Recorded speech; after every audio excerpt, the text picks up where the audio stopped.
Ruben Amorim warns any players that are harming the team will be shipped out. How much Manchester United will need to sell players for is revealed. Mainoo wants £180,000 a week. Adam Wharton is linked. Eric Cantona offers himself to be the club football president. And Chido Obi is expected to be given more game time going forward. All this plus more in today's video as we run through all the latest Manchester United news and transfer news that will keep you right up to date with everything. Welcome to Man United Review. My name's Jamie. Before we get into it, smash a like on the video. Let's jump straight into it. So let's kick off with... Let's go through. Firstly, I just want to mention actually the protest that's happening this weekend ahead of the game against Arsenal, organised by the 1958. Their Twitter handle or X handle is on the screen there if you want to go and check it out and get involved and or watch some of their kind of promo videos and stuff they've done for it as well, and all of that stuff. The spokesman for them said the club is slowly dying before our eyes, on and off the pitch, and the blame lies squarely at the current ownership model. So Matt Busby would be turning in his grave at the current plight of one of the world's greatest football institutions, which is being brought to his knees and in many ways becoming a laughing stock. So that came from one of the spokesmen from the 1958 group. Go check them out if you want to get involved. All the details are on their kind of website. I do think that it is time that the fans start kind of voicing their concerns around what is going on at Manchester United at the moment. So I'm fully behind any kind of protests and stuff like that as well. So so there you go. There's all the information. Go and check them out. Let's move on to the news. So, ruthless Ruben Amorim, there's a headline, has warned that any Manchester United players who he deems to be harming the team will be shipped out in the summer. Now, that came from the Mirror. They were kind of responding, though, to what he was saying in his press conference before the Fulham defeat, kind of putting a few quotes in that as well. But apparently, you know, Ruben Amorim, according to them, anyone harming the team, so whether that's with performances, attitude, that sort of thing, will be shipped out in the summer. You know, the thing with the whole kind of rebuild stuff, right, is it happens every summer. It happens every transfer window. We're going to have a big rebuild and nothing ever happens. So the proof is in the pudding. We need to start seeing some action. I do think this summer, just for default, though, we're going to have quite a large turnover of players because we've got a few players that have already, like Sancho, for example, is already going. We've got players like Heaton, Evans, Lindelof, Ericsson out of contract as well. And then I do think that maybe some of the players have been told to also start looking at other clubs as well because their game time's going to be limited and stuff. And I think that might be a contributing factor to why some of our performances and why some players just, lack the ability to do basic football stuff at the moment. So there could be something in that. But yeah, I need to see it. I want to see actions speak louder than words is what I'm saying regarding the rebuild because I've heard it all before. Ruben Amorim himself, in an interview that he did on Sky Sports, had the following to say: "We lost last week in the Cup, so people consider the Europa League as the only competition we can win. There is also a link between winning the Europa League and the Champions League. But to tell you the truth, I think we have more important things to think about." Now, that's going to go down, that's going to have mixed kind of responses, I think, from you guys. Let me know what you think about that in the comments. Effectively playing down the idea of winning the Europa League. Also went on to say, I know it's strange to say this, but it's something we're trying to build, here that will be more important than winning a cup right now. I know we have the responsibility to fight for every trophy, but right now we're trying to build something that will last longer than any trophy this season. Again, that's going to have mixed reactions and mixed views from you using in the kind of comments. Personally, I don't like... I mean, I get what Ruben Amorim's saying. United, like, winning a trophy this season would be great, and it would salvage a very, very shit season for us, and would be obviously a route into Europe. But it doesn't fix any of our problems. Just like winning the FA Cup last season did not fix any of our problems. It was still a nice end of the season, though, and at least we can kind of say, well, we won a trophy last season. From like a fan's perspective. But are we better off for winning the FA Cup this season? No, because we're in a worse position in the league than when we finished last season. So actually, if anything, we've got worse off the back of it. But the financial aspect, I think, would help us winning the Europa League, back in the Champions League football, more money to spend, so it helps towards the rebuild. But then also, maybe Amorim, on the flip side of that, is actually trying to take the pressure off the players, because the players are underperforming under pressure anyway. And maybe he's just trying to kind of say, look, okay, it doesn't matter. Take some of the pressure away from them to try to see whether that can encourage some sort of performances. Because I'm sure Amorim himself would want to win the Europa League, but maybe he's just playing it down to take that pressure off of the players to try to kind of get them to perform. Because we know that we've got some players who will be like a rabbit in a headlight. You know, when the pressure's on, they fold like cheap origami. So, you know, maybe he's trying to do that as well. But you tell me what you think in the comments regarding those comments or that interview from Ruben Amorim. So Samuel Lucas did a good he done like a piece where he calculated how much each Manchester United player would need to sell their players for this summer to avoid recording a loss on the books. Now I've removed some because I've not gone through the full list. It was a big list of, you know, it included players like Mazraoui, Dilit, Ugarte, Ahmad.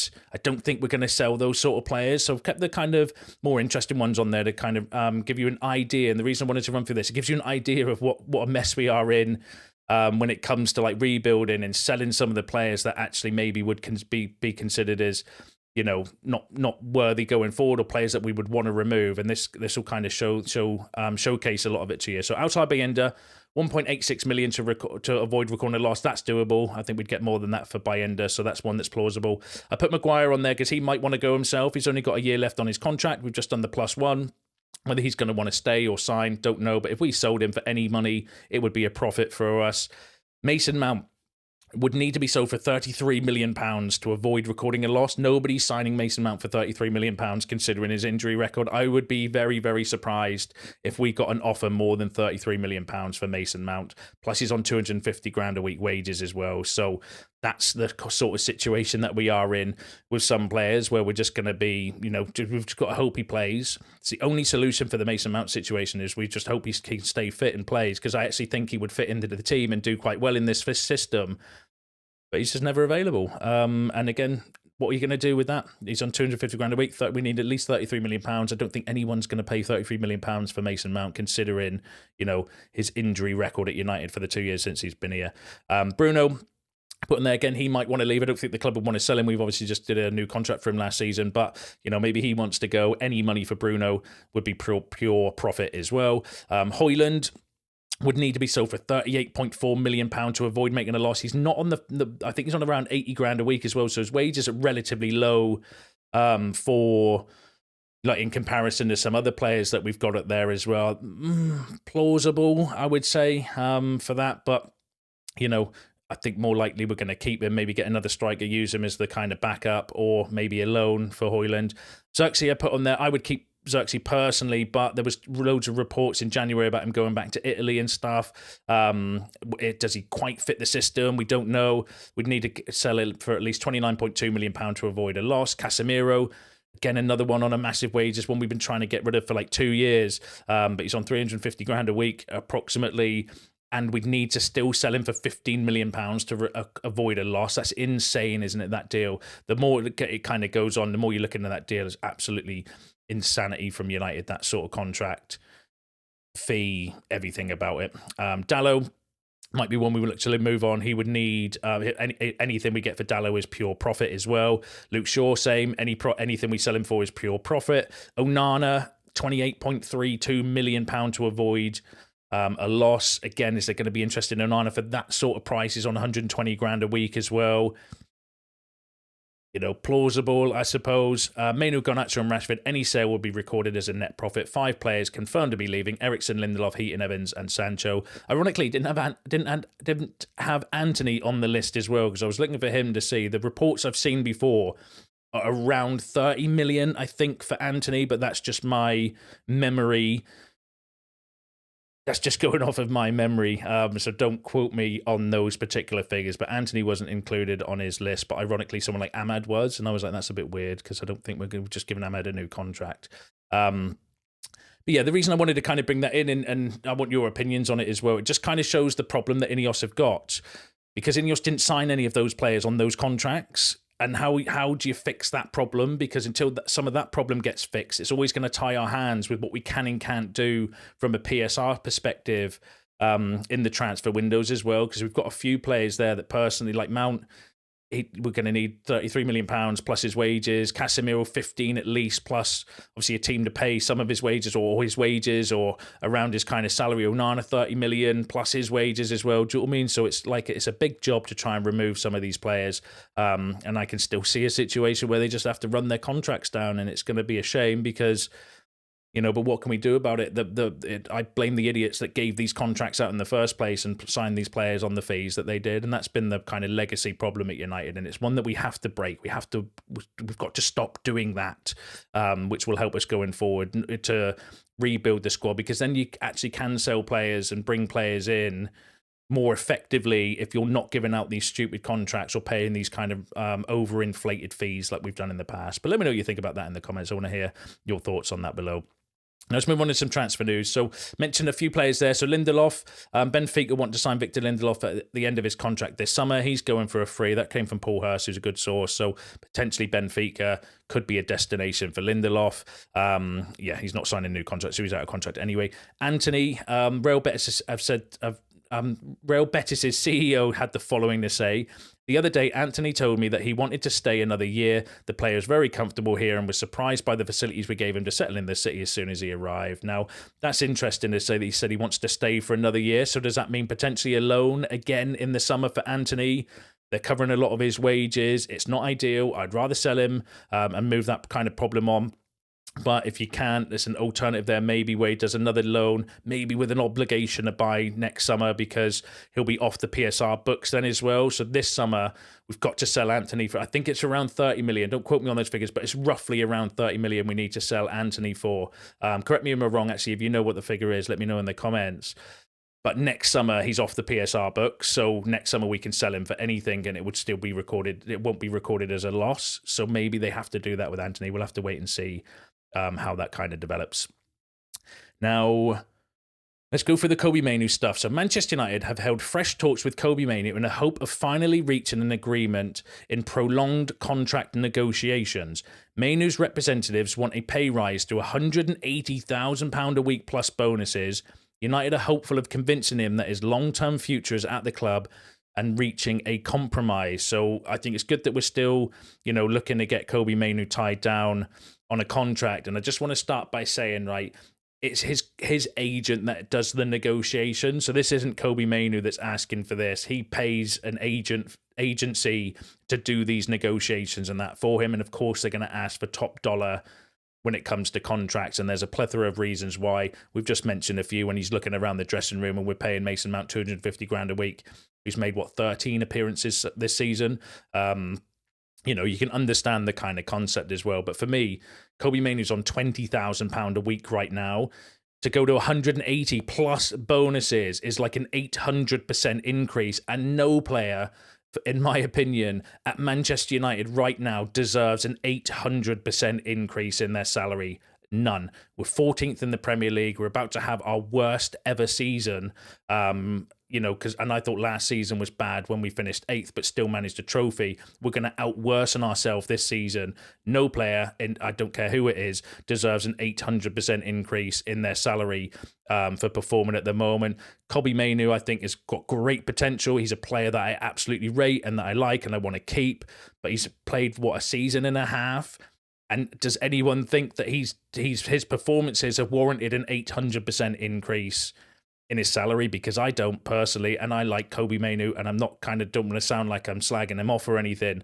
I really rate him as a player and I want to keep him at United, but that wage would be absolutely ridiculous because if he doesn't develop the way that we hope, or, then he's trapped in on that 5-year contract because he's going nowhere, because no one's going to pay those sort of wages for him. And I think with younger players, you need to see that that kind of increase in their salaries or their performances, to justify their increase. Like Amad Diallo, for example, this season has been outstanding until he got injured. He signed his contract for 120 grand a week, which again is not groundbreaking. It's still quite high, but he was winning us games and keeping us kind of, his performances justified a pay rise because he was absolutely smashing it. But at the time when we gave him that contract, he's waited patiently for his opportunity as well. He's never caused any problems behind the scene. And I think that's the kind of benchmark. So I don't begrudge Kobbie Mainoo getting a pay rise, but to go from 20 grand a week to 180 grand a week just seems massively excessive in my opinion. But let me know in the comments what you think would be like fair value for Kobbie Mainoo's new contract, and I'll be interested to hear what you think. I think, if you got him somewhere like Garnacho's on 50, I think Højlund's on around 80, so that would be, for me, like a good increase for where he is currently at the moment. He's 19 years old, it's only his second season, and to be truthful, this season he's not been much better than last season, if at all, on his performances. He's been injured a lot this season as well. So, massive red flags for me for that particular contract. But I would still want to see Kobbie Mainoo tied down on a contract, because I do think he's got a really, really outstanding future ahead of him, but just not at the moment for me personally. We need a draw line. We need a draw line in those kind of contracts. That sort of wage or increase is for, like, if you win a treble, and you're responsible for winning us a treble as well, to get an 800% increase is like, okay, we won this league, the cups, because of you, because of your outstanding performances. That would maybe warrant it, but at the moment, not for me. But let me know what you think in the comments. Now, in terms of other midfielders, Adam Wharton, so Manchester United are interested in signing Crystal Palace midfielder Adam Wharton. Another link with him, again, come from the Mail, not the most credible source. Keep an eye on it for you. I want to see a bit more credibility. But he is a name that we've been linked with quite a few times in the past. Young, English, I think would actually be a good partner for Ugarte in midfield as well. And one, it just depends on the price, though, because obviously getting Premier League players is going to be expensive. Do we have the budget to quite kind of go and do that? So I think it would depend on the price and competition and stuff like that. Plus, he's had a few injuries concerns this season as well and not been at his best. But interesting option. Keep an eye on it for you. Let me know what you think below. Manchester United should have a president, then a president of marketing, and finally a president of football. So I proposed to them to be president of football. I said to myself, for 5 years, I'm going to put everything on the back burner, focus 100% on this. Now I'm at peace with myself. Nobody can say that I never tried to help United. They don't want the help. It's their choice. Eric Cantona saying that he offered his services to INEOS and Manchester United to be their football president for 5 years. And they kind of turned him down. I don't think that's the model we want to go down. Is that not how they do things in Spain, or like Real Madrid and Barcelona? They don't have like a presidency that fans or people vote in. And it is kind of like it would be an interesting model, because at least then you've got somebody to hold accountable for things that are going on the pitch and that as well. And I would have been here to see what Cantona would have done and how he would have kind of behaved in that kind of role as well. But obviously, not going to happen, not going down that kind of business model. But that would have been really, really, I would have been there for that, actually. Being honest with you, that would have been good to see. Manchester United head coach Ruben Amorim is edging towards handing Chido Obi more extensive game time after showing potential. Ruben Amorim could give him the nod for the encounter with Arsenal. Obviously, he's banned. He's not in the Europa League squad, so he can't play tomorrow. That's a bit of an own goal from United not registering him, although the circumstances were maybe a little bit different at the club at the time when the registration went through. Obviously, we didn't know Ahmed was going to be injured, and all of these kind of factors as well. Plus, but I actually kind of think that maybe he should be in contention. I know it's a lot of pressure to put on a young player, but what's the alternative? The definition of insanity is doing the same thing over and over again and expecting a different result. And if we continuously play players that are not performing, then you mean, like, you need to try to do something different. And if it's bringing Chido in, playing him up front, then so be it. So be it for the end of the season. But Melissa Reddy also said the following regarding Chido. Coaches were impressed by Chido Obi's appetite for engaging in duels, using his physicality to get the better of his opponents, and his desire to create good positions in the box. He was described as having great ambition with a great mindset to work and get what he wants. That came from Melissa Reddy, saying that the coaches and stuff have been impressed behind the scenes with Chido Obi as well. So that could be one. That'd be an interesting one for the weekend to keep an eye on. Let me know what you think about that in the comments. And then the final story I've got for you is regarding the budget. So Manchester United have accounted for the prospect of the club missing out on Euro qualification this season as part of their latest redundancies and cost cutting.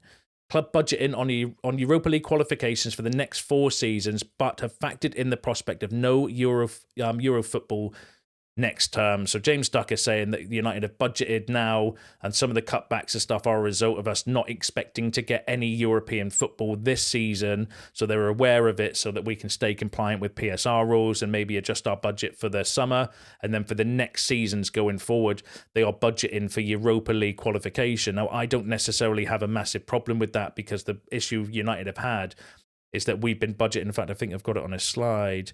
James Ducker also said that Manchester United are budgeting going forward under the assumption that they will qualify for the Europa League for the next 4 years, a marked change after years of budgeting to reach the Champions League knockout stages. So I think that's really kind of interesting because basically, so we've been living off of, or we've been budgeting for us getting into the last 16 in the Champions League. So no wonder our spending is so high. And then when we don't, we're then having to borrow the money to continue that spending. And now we're in more debt, and all that debt is put on the club, not Glazer debt, not the debt that they used to buy the club. But this is club debt because that's how they've been paying for transfers and stuff. It's using the credit cards because basically they've been budgeting to reach the last 16 of the Champions League every season. And obviously that hasn't happened for the reasons we know, consistently anyway. And that's why, we're in such a financial mess because you're budgeting for that. And then when it doesn't happen, like I said, you've got to borrow the money, and then you borrow the money, you're putting more debt on the club, and it's just unsustainable. So if you lower your budget and say, right, okay, we're budgeting for the Europa League minimum because that's the minimum what we expect to kind of earn. And then if you get the Champions League, then great, you've just got more money to spend, which is brilliant because that means we can bring in more players and we're not kind of just borrowing money and churning debt around. It's just a mess. So I actually kind of agree with that kind of mindset, because then that way, if you do, it's a Brucey bonus and you can actually spend that money to improve the squad and what have you. Well, let me know what you think about that in the comments. Let me know what you think about all the other topics discussed in today's video, because that's you all up to date with the latest Manchester United news and transfer news. Smash a like on the video on your way out. Subscribe to the channel if you are new. See you in the next one.